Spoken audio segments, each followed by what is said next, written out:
You're listening to The World at 8 with Lynn Mozart.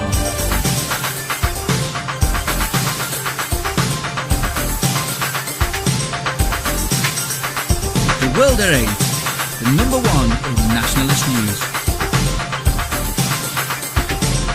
Highlights of the news today, Wednesday the 6th of March. Now we have Butlinski. UKIP's Friends of Palestine group claims Middle East wars same as Holocaust. New moves to tackle child sex abuse. Britain supplies Syrian rebels. More than 65% of Italian families are struggling. Spanish city's ban on Islamic veils overturned. Anti-Islamist Australians pass out flyers against proposed halal Muslim-only housing enclave. Danish Muslims encouraged to join the holy war in Syria. Miami imam guilty of terrorism for funding the Pakistani Taliban. Saudi cleric calls for continued Muslim suicide bombings in Israel. USA can't afford to jail illegal immigrants, yet sends $250 million to Egypt's Muslim Brotherhood. Priest shot at Tripoli church. Thought for the day, why do the Brits hate the Brits? And finally, a journey back to his roots.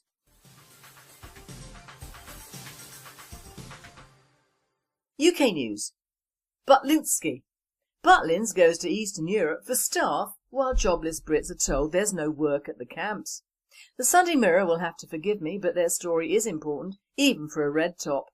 They report, Butlins hiring hundreds of foreign workers in recruitment drives throughout Eastern Europe while turning away unemployed Brits.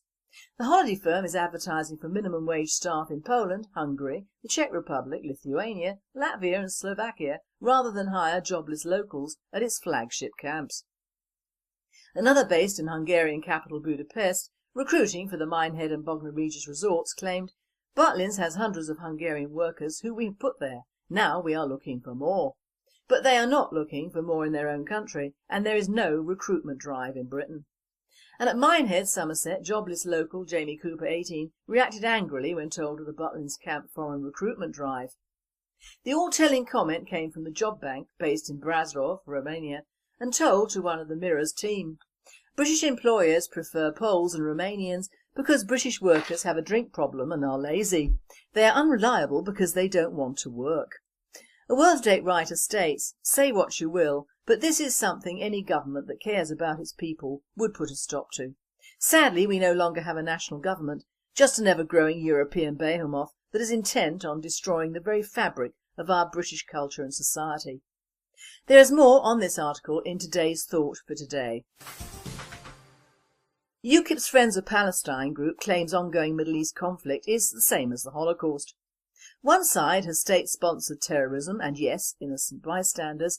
The other side is an embattled democracy in a region of totalitarian dictatorships or Islamist mafia-type governments. See, we can reduce things down too. Funny how our reduction isn't nearly half as offensive as that of the Friends of Palestine in UKIP group, which today posted a Facebook update stating, the genocide of the Palestinian people by the current Israeli government is no different to the genocide of the Jewish people by Nazi Germany. The statement comes hot on the heels of Liberal Democrat MP David Ward's statement that the suffering by the Jews has not transformed their views on how others should be treated.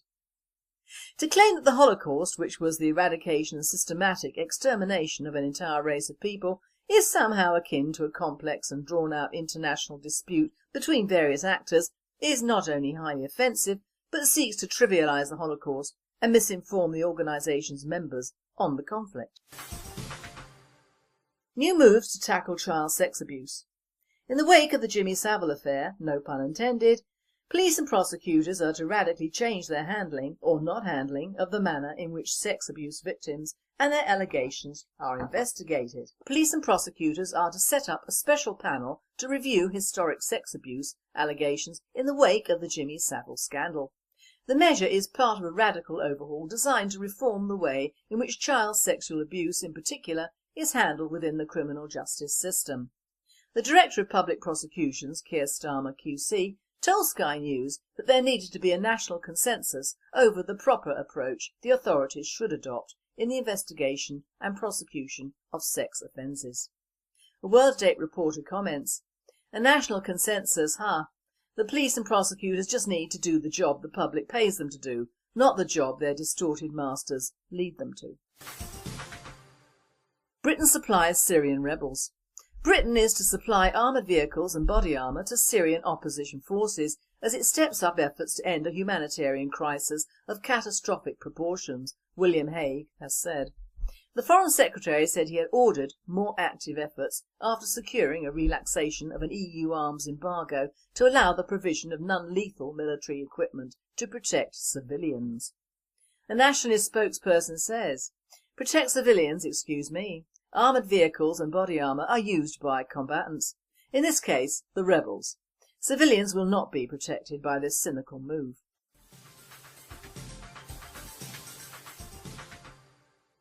European news. More than 65% of Italian families are struggling.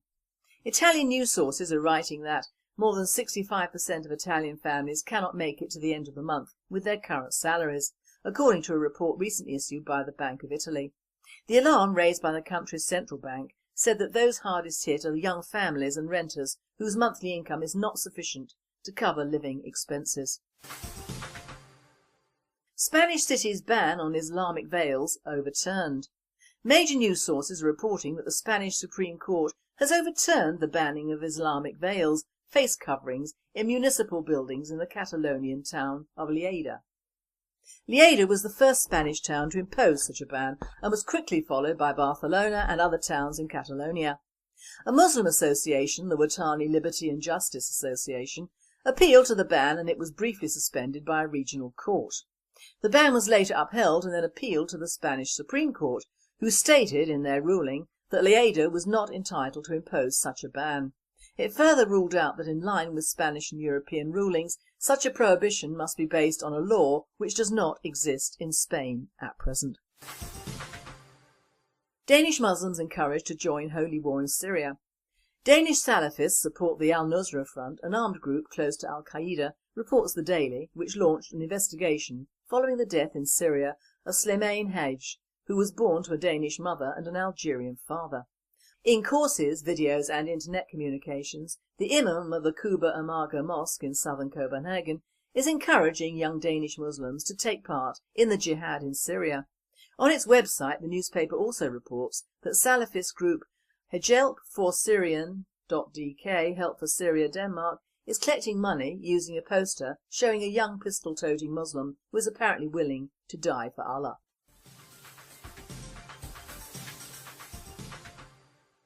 World news. Anti-Islamist Australians pass out flyers against proposed halal, Muslim-only housing enclave.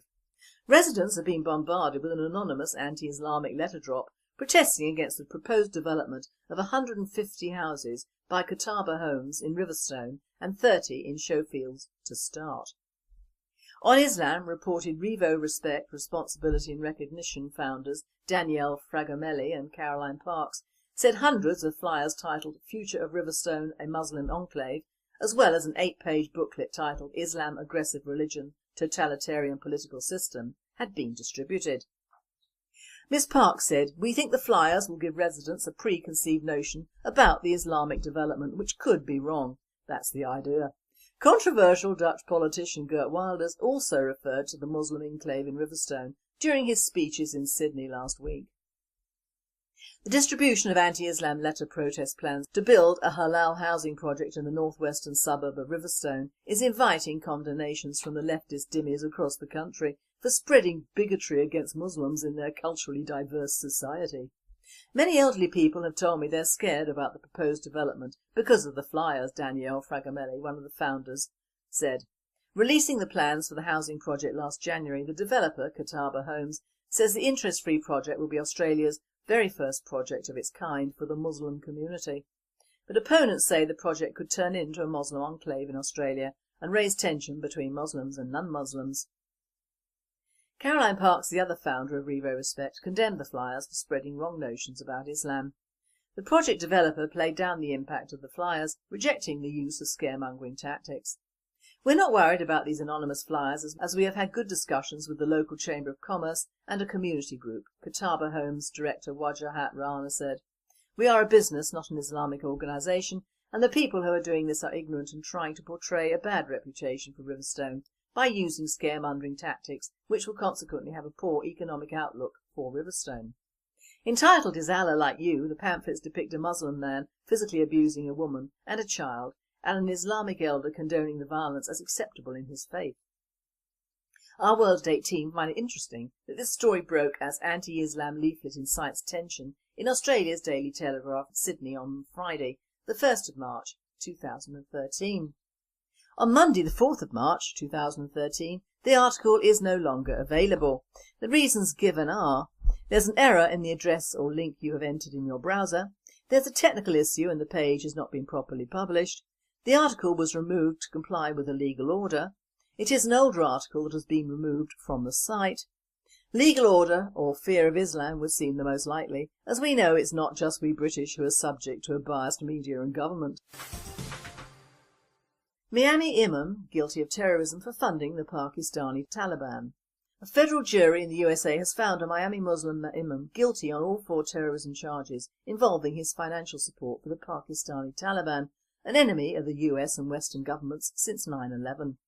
The Miami Herald reported Hafiz Khan, 77, one-time Muslim leader of the Flagler Mosque in Miami, showed no emotion as the 12 jurors delivered their verdicts following his 2-month trial, a subdued demeanour that contrasted with his feisty 4 days of testimony on the witness stand. Khan, who faces up to 15 years in prison, was convicted of a plot to send more than $50,000 to the Pakistani Taliban to help arm its violent mission against US interests overseas between 2008 and 2010. The prosecution did not need to prove that the Taliban actually received any of the money in order to finance its violent activities, only that Khan's phone conversations recorded by the FBI showed he wanted some of the funds to go to the US designated terrorist organisation. The imam's defence lawyer expressed disappointment after the verdict. "I feel for my client," Quram Wahid told the Miami Herald. "He really believes he didn't do anything wrong. I believe he didn't do anything wrong." Thanks to Bare Naked Islam, who said, "Of course you don't. Funding jihadists is a requirement for all Muslims." Saudi cleric calls for continued Muslim suicide bombings in Israel. A YouTube video entitled "Saudi Cleric Mohammed Musa al-Sharif Cites Protocols of Elders of Zion, Calls to Continue Suicide Attacks in Israel," provided by MEMRI-TV, Middle East Media Research Institute, was first shown on Iqra TV Saudi Arabia, January 17, 2013. In the video, Mohammed Musa al-Sharif also calls on all Muslim mothers to give birth to more sons so they can martyr themselves in suicide bombings in the land of the pigs and apes. Imagine the joy of the mother whose 4 sons became martyrs, after which she happily handed out sweets. Unfortunately, al-Sharif regrets that he will not be able to martyr himself for the cause at this time. Iqra TV Saudi Arabia is not to be confused with the Iqra TV 24/7 channel that broadcasts from the heart of London to UK and European audiences via Sky Channel 826.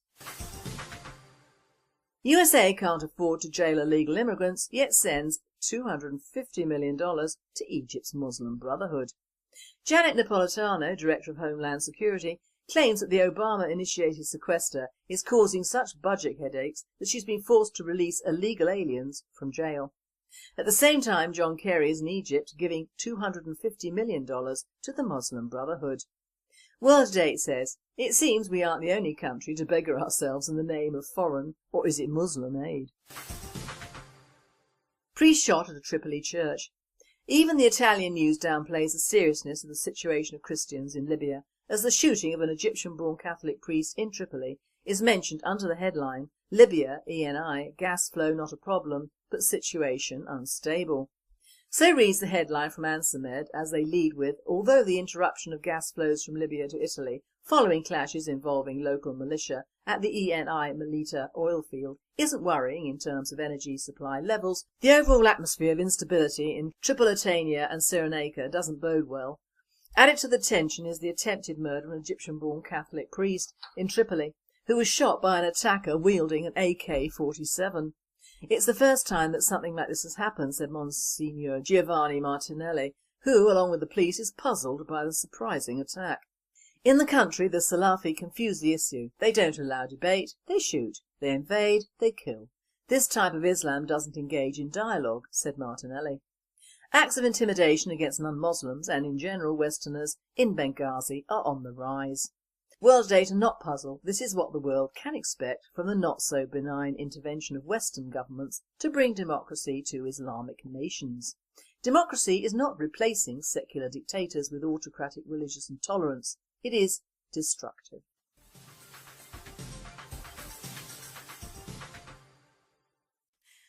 Thought for the day. Why do Brits hate Brits?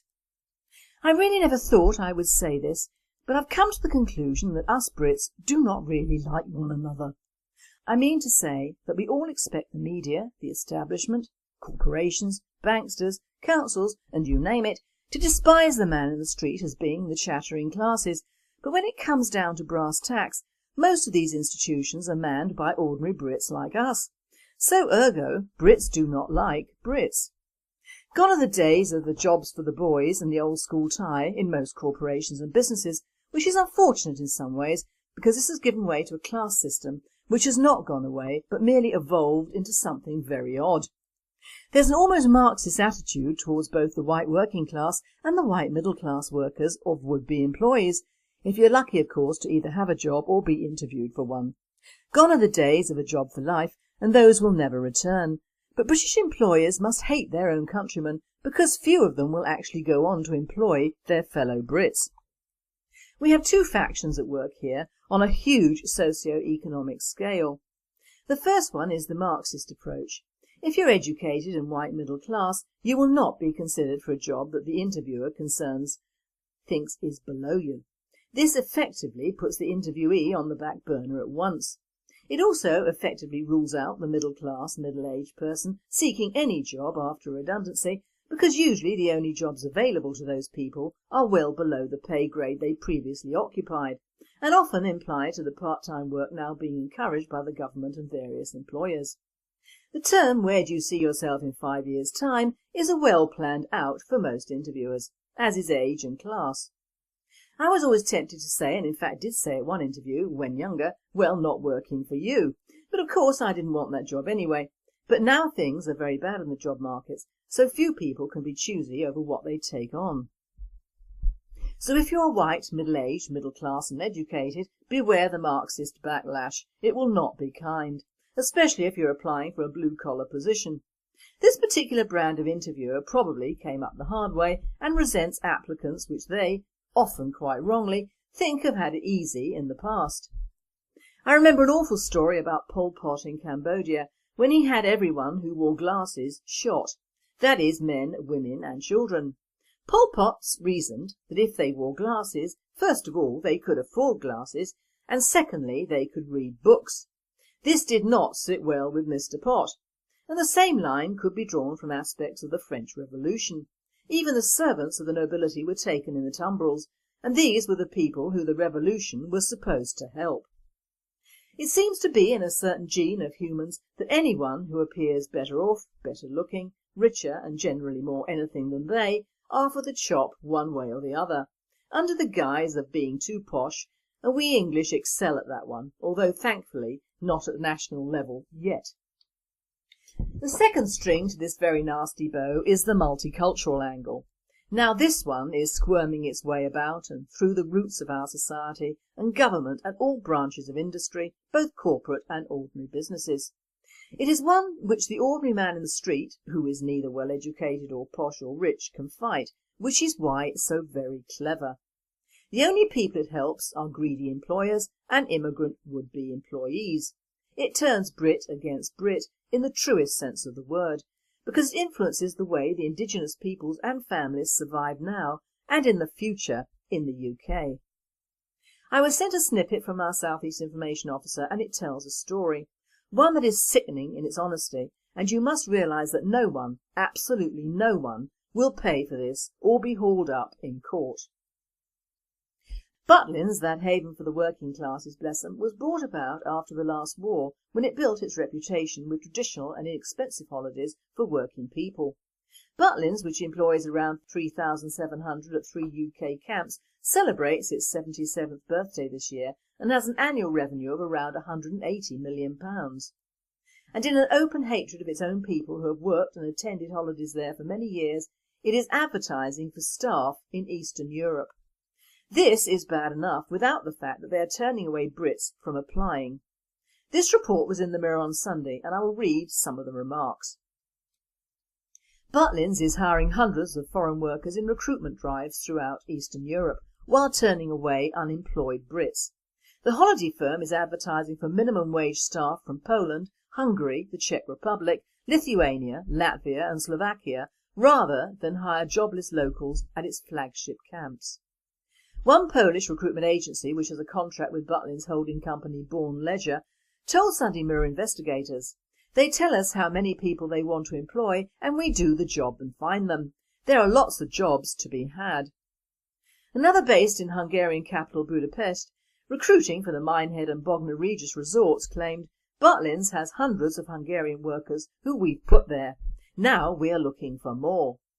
But as jobs are dished out more than 1,000 miles away, there is no recruitment drive in Britain, and many people desperate for work and living within a few miles of these camps are being told there are no jobs available for the summer season.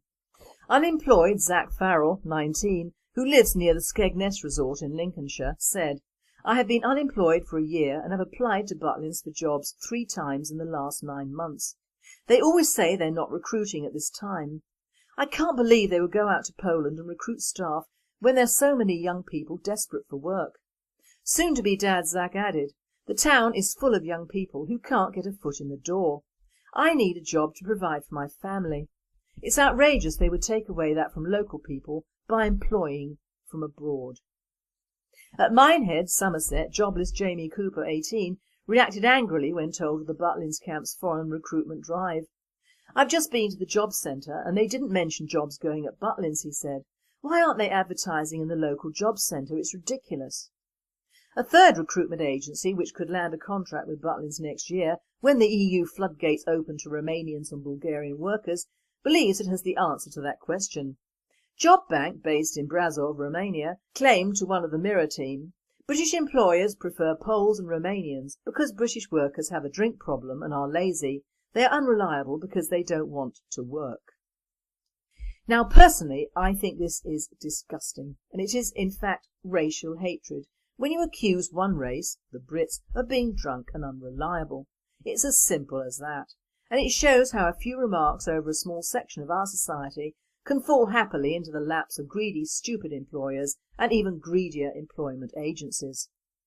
Now, as a nationalist, I know, as you all know, there are amongst us who are not employable, either through addiction or one sort or another, or simply are not up to doing a day's work. All societies and countries have these people. It's part of the human condition. Or as George Orwell said, all pigs are equal, but some are more equal than others, or something along those lines.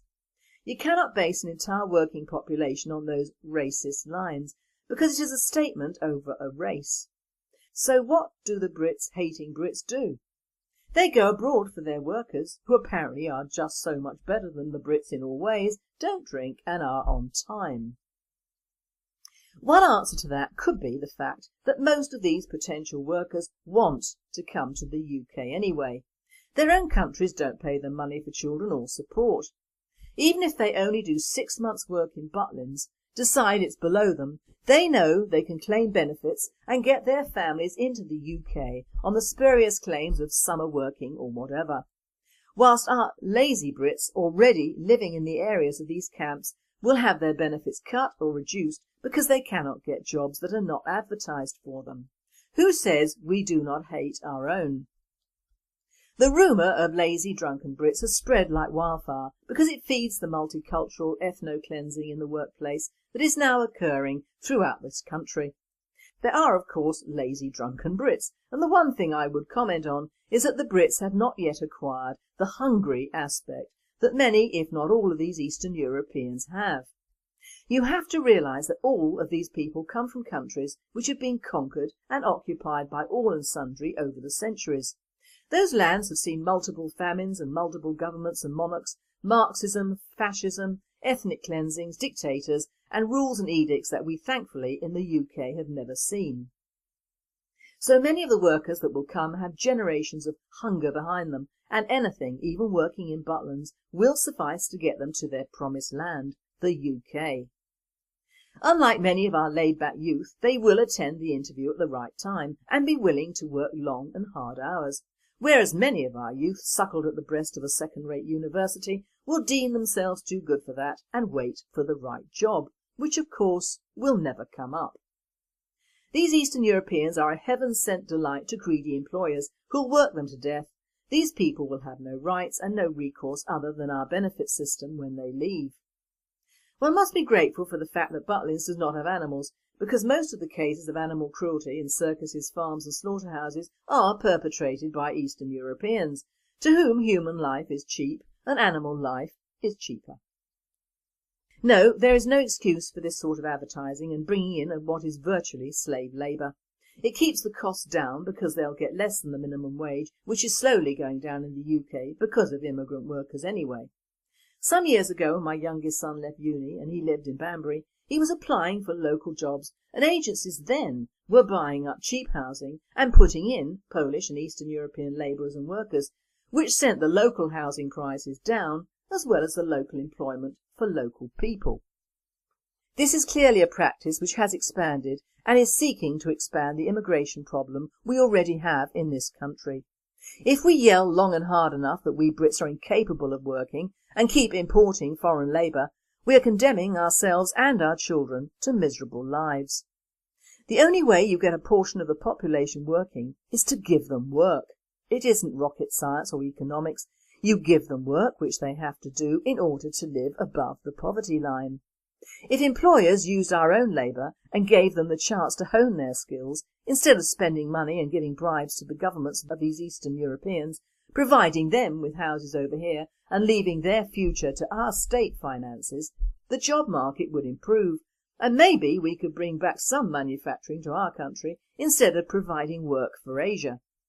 The Asian influence over here of Indian and Chinese takeaways that have for so long dominated our streets are growing at an unprecedented rate, with the increase in peoples from Nepal, Philippines, Thailand and more, all opening new food outlets.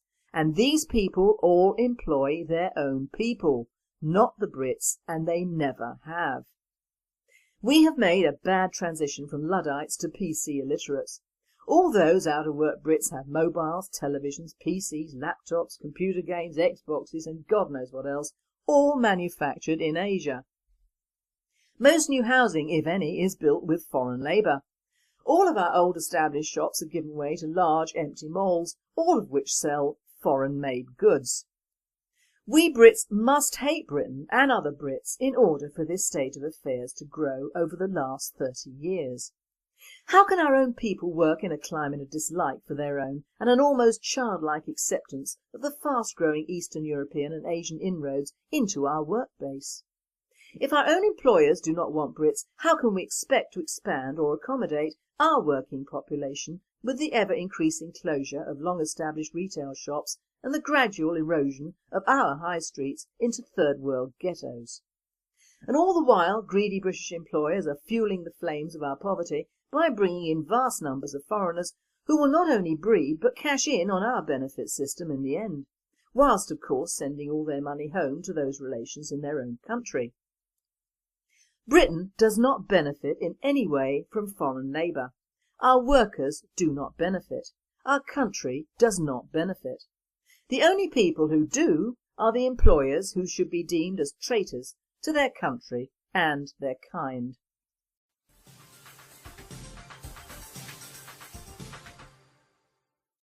And finally, a journey back to his roots. A cat has travelled 3,400 miles in a plane from Egypt to the UK. It's been reported in the Telegraph that a Persian cat called Bisou crawled into his owner's luggage in her Cairo home as she prepared to visit her sister Monica in Nottinghamshire.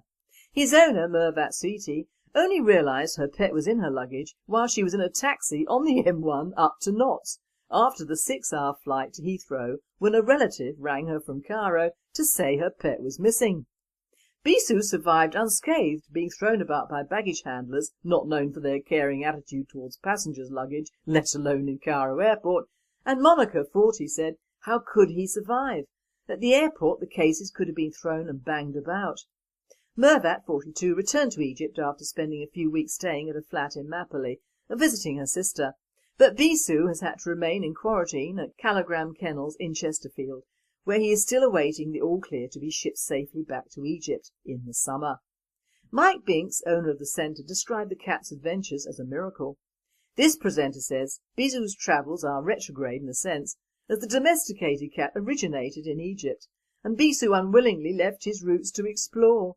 The picture of the cat in the bag was really lovely, and when you think of certain pets whose owners pay a fortune to have them shipped abroad and they still die or are injured, it's a miracle Bisou survived. Still, he'll be going back to the home of his ancestors very soon. You have been listening to The World at 8. I am Lynn Mozart and I wish you all a very good night. Israel. USA can't afford to jail illegal immigrants, yet sends $250 million to Egypt's Muslim Brotherhood.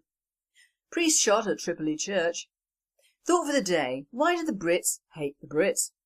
And finally, a journey back to his roots.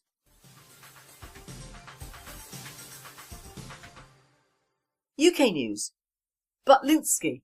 Butlins goes to Eastern Europe for staff while jobless Brits are told there's no work at the camps. The Sunday Mirror will have to forgive me, but their story is important, even for a red top.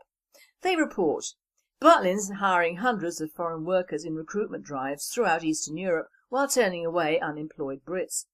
The holiday firm is advertising for minimum wage staff in Poland, Hungary, the Czech Republic, Lithuania, Latvia and Slovakia rather than hire jobless locals at its flagship camps. Another based in Hungarian capital Budapest, recruiting for the Minehead and Bognor Regis resorts, claimed, Butlins has hundreds of Hungarian workers who we put there. Now we are looking for more.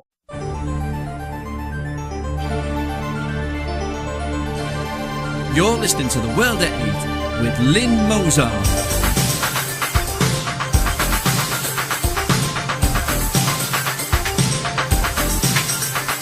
The World at 8, the number one in nationalist news. Highlights of the news today, Wednesday the 6th of March. Now we have Butlinski. UKIP's Friends of Palestine group claims Middle East wars same as Holocaust. New moves to tackle child sex abuse. Britain supplies Syrian rebels. More than 65% of Italian families are struggling. Spanish city's ban on Islamic veils overturned. Anti-Islamist Australians pass out flyers against proposed halal Muslim-only housing enclave. Danish Muslims encouraged to join the holy war in Syria. Miami imam guilty of terrorism for funding the Pakistani Taliban. Saudi cleric calls for continued Muslim suicide bombings in Israel or Islamist mafia-type governments. See, we can reduce things down too. Funny how our reduction isn't nearly half as offensive as that of the Friends of Palestine in UKIP group, which today posted a Facebook update stating, the genocide of the Palestinian people by the current Israeli government is no different to the genocide of the Jewish people by Nazi Germany. The statement comes hot on the heels of Liberal Democrat MP David Ward's statement that the suffering by the Jews has not transformed their views on how others should be treated. To claim that the Holocaust, which was the eradication and systematic extermination of an entire race of people, is somehow akin to a complex and drawn-out international dispute between various actors is not only highly offensive, but seeks to trivialise the Holocaust and misinform the organisation's members on the conflict. New moves to tackle child sex abuse. In the wake of the Jimmy Savile affair, no pun intended, police and prosecutors are to radically change their handling, or not handling, of the manner in which sex abuse victims and their allegations are investigated. Police and prosecutors are to set up a special panel to review historic sex abuse allegations in the wake of the Jimmy Savile scandal. The measure is part of a radical overhaul designed to reform the way in which child sexual abuse in particular is handled within the criminal justice system. The Director of Public Prosecutions, Keir Starmer QC, told Sky News that there needed to be a national consensus over the proper approach the authorities should adopt in the investigation and prosecution of sex offences. A World Date reporter comments, a national consensus, The police and prosecutors just need to do the job the public pays them to do, not the job their distorted masters lead them to. Britain supplies Syrian rebels. Britain is to supply armoured vehicles and body armour to Syrian opposition forces as it steps up efforts to end a humanitarian crisis of catastrophic proportions, William Hague has said. The Foreign Secretary said he had ordered more active efforts after securing a relaxation of it, but they are not looking for more in their own country, and there is no recruitment drive in Britain. And at Minehead, Somerset, jobless local Jamie Cooper, 18, reacted angrily when told of the Butlins camp foreign recruitment drive. The all-telling comment came from the Job Bank, based in Brasov, Romania, and told to one of the Mirror's team. British employers prefer Poles and Romanians because British workers have a drink problem and are lazy. They are unreliable because they don't want to work. A Worthdate writer states, "Say what you will, but this is something any government that cares about its people would put a stop to. Sadly, we no longer have a national government, just an ever-growing European behemoth that is intent on destroying the very fabric of our British culture and society." There is more on this article in today's Thought for Today. UKIP's Friends of Palestine group claims ongoing Middle East conflict is the same as the Holocaust. One side has state-sponsored terrorism and, yes, innocent bystanders. The other side is an embattled democracy in a region of totalitarian dictatorships